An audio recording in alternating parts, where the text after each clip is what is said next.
It is a warm welcome to you viewers. Thank you for joining us on another episode of Crime and Road Safety Watch. My name is Onesisa Sivanda.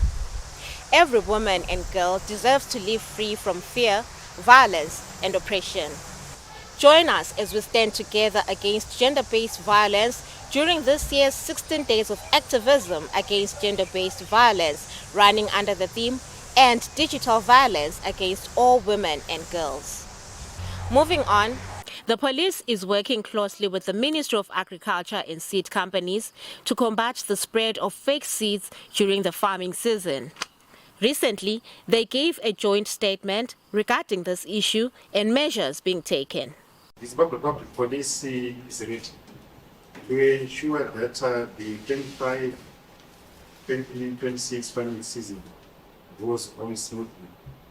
And the police has seriously taken note of what happened last week when we had our first raids of the season, where we had the proliferation of fake seed in Bari, the proliferation of fake seed in Mashona East, Wedza, Chivu, Chekutu, even in Blawan. And sadly, we have agencies, we have hardwares who are selling counterfeit seed or fake seed packaged in seed companies' material. Meaning to say we've got backyard premises which are also packaging and printing these counterfeit products or fake seed. The police will ensure that these are affected, irrespective of the fact that whether it's a company, it's an individual or an agent. We have been sent to sell fake seed is reviewed last week. So what it entails is we want also the media to play a part. Working together with the seed companies, working together with the Zimbabwe Seed Association, working together with the police. Because out there, the public needs information, the public needs education, because they are being taken advantage of. So that's our huge challenge. That year in, year out, the moment the rains come, we have people selling fake seed. And also we want also to challenge the Zimbabwe Seed Association to say the awareness campaigns must intensify. Not only in neighborhood setups, even in rural setups. We wish to emphasize that farmers have the right to ask for proof of registration or license of any agricultural outlet, which license should ordinarily be displayed at all outlets for ease of verification. Meanwhile, at the moment, what we are doing in order to eradicate bogus seed sellers, the ministry's seed inspectorate is conducting spot checks on various agro-dealers' premises to monitor compliance to the specifications of the Seed Act, Chapter 1913.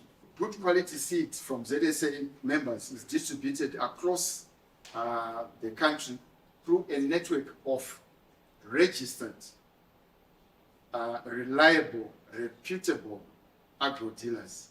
What we would like to inform the farmers is that out there are unscrupulous players that are putting fake seed on the market.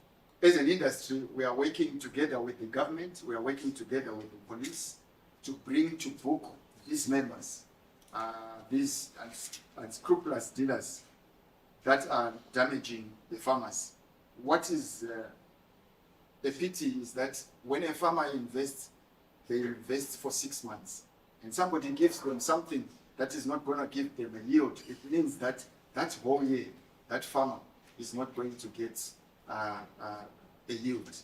This partnership is yielding positive results, as witnessed in the arrest of Godwin Kasanzu, aged 43, by ZRP SADZA for manufacturing counterfeit seeds. ZRP SADZA is investigating a case of forgery of registered trademark, where the suspect, Godwin Kasanzu, aged 43 of SADZA Business Center, was arrested manufacturing and selling counterfeit maize seed. Upon his arrest, police recovered more than 500 kgs of counterfeit maize seed, plastic packaging material, and other manufacturing equipment. During this farming season, cases of counterfeit products such as fertilizers, agricultural chemicals, and maize seed are on the increase. Farmers should be wary and make sure that they buy their seed from reputable dealers. We also want them to make sure that where they have doubt, they should consult their local agricultural extension officers or approach the nearest police station. Meanwhile, Begani Mlilo, who is suspected to be part of a gang which committed high-profile robbery cases, including the EcoBank 4 million case, has been successfully extradited from Botswana, where he was seeking refuge. Crime and Road Safety Watch crew witnessed the handover procedure at Plumtree Border Post. We are here to hand over our fugitives, Begani Mlilo, who was arrested sometimes in July. He was arrested at Local Border Gate in Road. He was entering from South Africa, so he was caught through a red notice. So since then we collaborated with our counterparts here to make the extradition process, so that ultimately we are here to witness the hearing. We have been hunting after this criminal for a long time. I'm glad to say that this individual is going to be clearing a lot of cases. I would like to mention a few of those cases. We have one for Met Bank, which occurred in Bulawayo. We have one again for How Mine, where they robbed a vehicle which was transporting some gold bullion from How Mine to Bulawayo. Then lastly, we have the EcoBank, which I know everyone is interested to know. We are happy that finally this fugitive is back in the country to answer to this charge. Interpol is bringing results to us as Zimbabwe and globally. This is evidence of collaboration between Interpol member countries, which results in such arrests and extradition of such fugitives. Other suspects are still on the run, but what I can assure you, in the nick of time, you will hear further arrests and further extradition involving criminals who are involved in these violent crimes. We are not leaving any stone unturned. Wherever we are going to hide in this world, we as Interpol, we are there to facilitate the tracking, to make sure that you are accounted for, you face your charges, then you face the consequences of those offenses. From that story, we take a short break. Join us in the second segment of Crime and Road Safety Watch.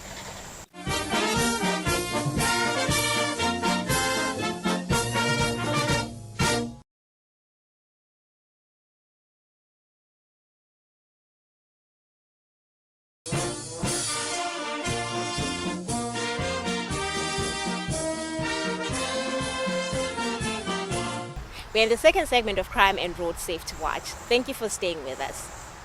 Showing no signs of repentance, an ex-convict, Godfrey Mashoko, aged 43, went on a series of unlawful entry into premises and theft cases in aggravating circumstances.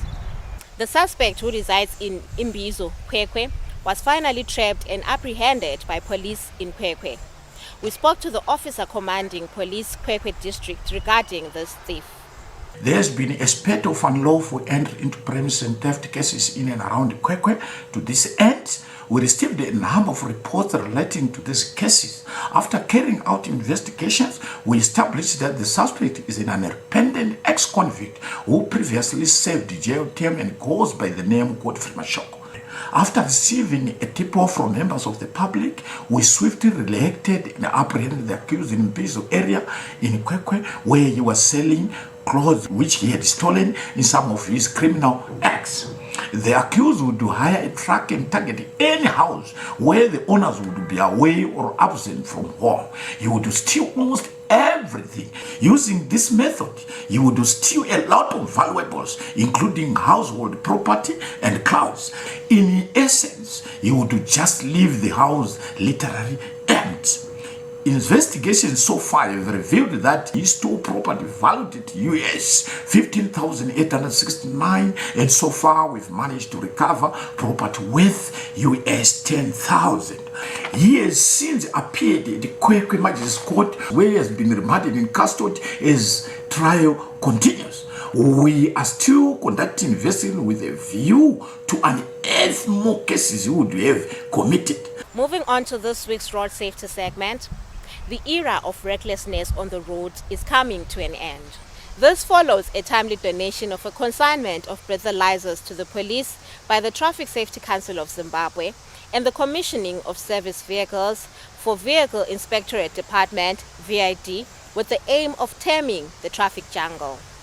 The Minister of Transport and Infrastructural Development, Honorable Felix Mona, presided over the proceedings. Today marks yet another milestone by the Second Republic under the wise leadership of His Excellency, the President, Comrade Dr. Emmerson Mnangagwa, as we locate sound road traffic management right at the center of the government's work program. The state of road safety in Zimbabwe is a critical condition characterized by a deeply worrying rise in accidents and fatalities, and it's costing our fiscus, where we are looking at USD 406 million annually. To address these challenges, several interventions are being made: implementation of the Emergency Road Rehabilitation Program, the introduction of the Zimbabwe Integrated Transport Management Information System. On the legislative front, we've promulgated various statutory instruments. In addition to the measures that I've outlined today, we formally commissioned a fleet of operational vehicles, and the operational vehicles will enable our inspectors to be more agile, extending their reach into remote and underserved areas.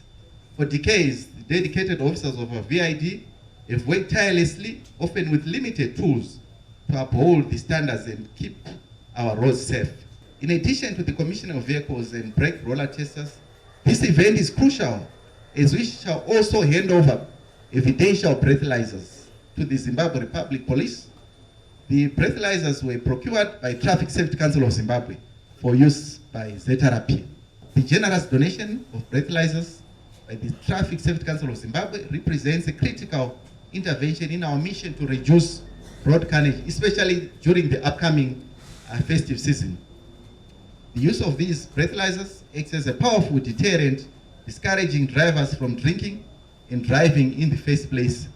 As Traffic Safety Council of Zimbabwe, we saw it fit to contribute actively to enhancement of road safety in Zimbabwe through procurement of these evidential breathalyzers and evidential printers. Basically, this equipment is to test alcohol abuse by drivers. We know there's a legal limit in Zimbabwe beyond which you can't then be allowed to drive. So we believe that the kind of carnage we have been seeing on the roads is partly contributed by possible drinking, and hence the need now for Zimbabwe to have evidence-based decision-making processes. So we've bought these breathalyzers. Basically, if somebody is suspected of drinking or if they are involved in an accident in terms of the law, the police can request to test you. It is a criminal offense to refuse that test, and that criminal offense carries up to 5 years imprisonment. Those that submit to this test will then be asked to blow. As they are blowing, this nozzle is a video, so there will be a video recording of a person blowing into the breathalyzer. We believe this will help and assist in the reduction of the problem of drinking and driving. And we believe the timing also is good, coming as it does just ahead of the festive season. So I hope and pray that Zimbabwean drivers will desist from driving, or if you have to drink, have a designated driver who does not drink for the day. Or if you feel that you have drunk, you are intoxicated, get a taxi and to take you home, and then drive when you are in a good shape. We are all aware of the statistics that are caused by road accidents. And when we have road accidents, it means there is more cost in terms of our health delivery system. There is more cost in rehabilitation, people who would have been injured. There are more costs in importing machinery, spare parts for all the vehicles. And we don't want that. We want to be a normal society. And I wish to express on behalf of my Honorable Minister here to Honorable Mona for leading these initiatives together with all the parastatals concerned. Honorable Minister, I can assure you that the ZRP will put this to good use. And to Commissioner General Mtamba, ably represented here by the Deputy Commissioner General of Police, Elmube, please let us keep this consignment equipment in safe hands. This is a plus, or more than a plus, move that has been taken by the government through its parastatals. Number one, it means there is combination, ganging up to make sure that we reduce and fight road carnage. To us, it's a message sent, not just a message, but it's a message accompanied with action. If you know that at every police point I will be actually checked or tested for alcohol content in my body, then definitely you would behave, you will know what to drink. Most of the accidents that happen are through drunk driving and other misguided things that drivers do on the road. But most of all is drunk driving. So once drunk driving is deterred, it sends a message to our drivers. It also saves on our property. Once a driver has avoided an accident, it means the property has also been saved. Besides what we have talked about saving lives. We have heard from the minister's address that over 600 million is lost in damaged property during the year. We take another short break. Join us in the third and final segment.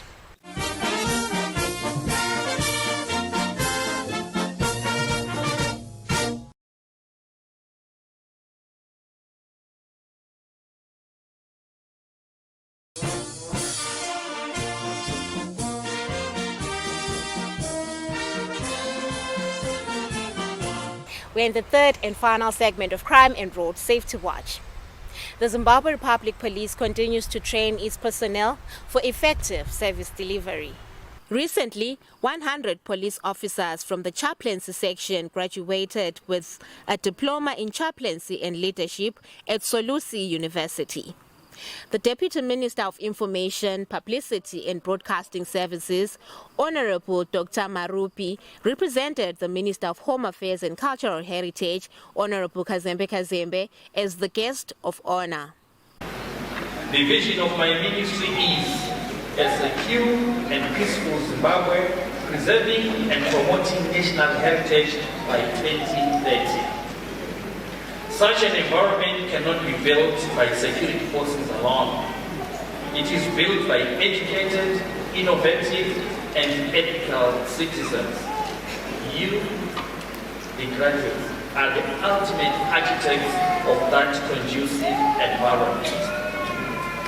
This brings me to a group of graduates who fill my heart with particular pride. I speak to those remarkable men and women who have been pursuing a diploma in chaplaincy. Well done. You have made your uniformed colleagues and the entire civil service proud.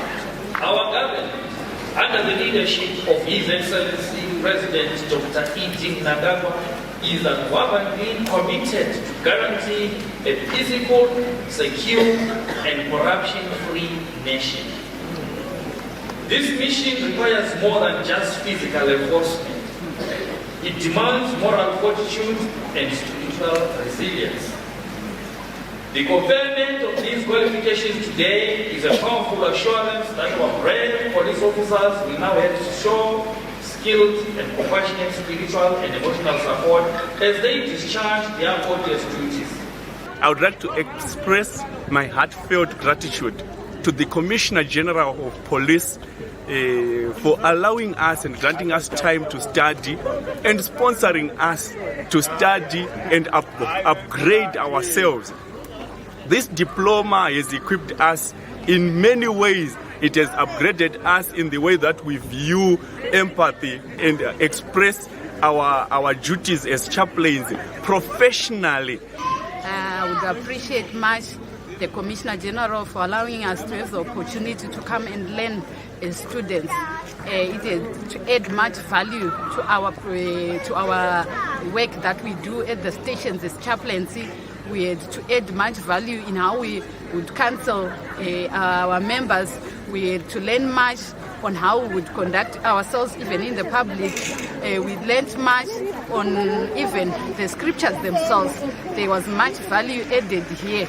We have a lot of subjects or courses that we undertook. For example, we talk of Bible survey, we talk of counseling and bereavement counseling, principles of grief notification and bereavement counseling, whereby we were being equipped on how to handle, on how to assist those who are bereaved soon after losing their loved ones. We learned of moral injury, whereby we should be able to help our police officers who would have experienced or witnessed events that violate the deeply held moral beliefs, attitudes and values. So we were being equipped a lot. It is now time for people on the police wanted list.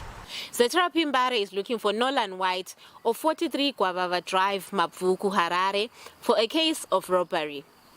Vengai Maposa of 14242 Dama Falls, Harare, is wanted by Zetera Pimbare for a case of robbery. Vengai Nyakabau of 2477 Korabra Phase 3, Harare, is wanted by Zetera Pimbare for a case of murder. Should you have any information that may assist in the location of any of these wanted persons, feel free to visit any nearest police establishment or contact us on the following details. Call us on our National Complaints Desk number 0242 703 631. Chat with us on our WhatsApp 0712 800 197. Visit our website www.zrp.gov.zw or email us on feedback@zrp.gov.zw. You can also interact with us on our X platform at Police Zimbabwe and on our Facebook page, Zimbabwe Republic Police. Should you have missed any of our Crime and Road Safety Watch episodes, you can watch them on our YouTube channel, Zimbabwe Republic Police. It has been a pleasure having you along. As we observe the 16 days of activism against gender-based violence, let us shed the light on the shadows where violence hides and amplify the voices of the survivors and activists. From me, Onesisa Sibanda, and the Crime and Road Safety Watch crew behind the scenes, pleasant viewing.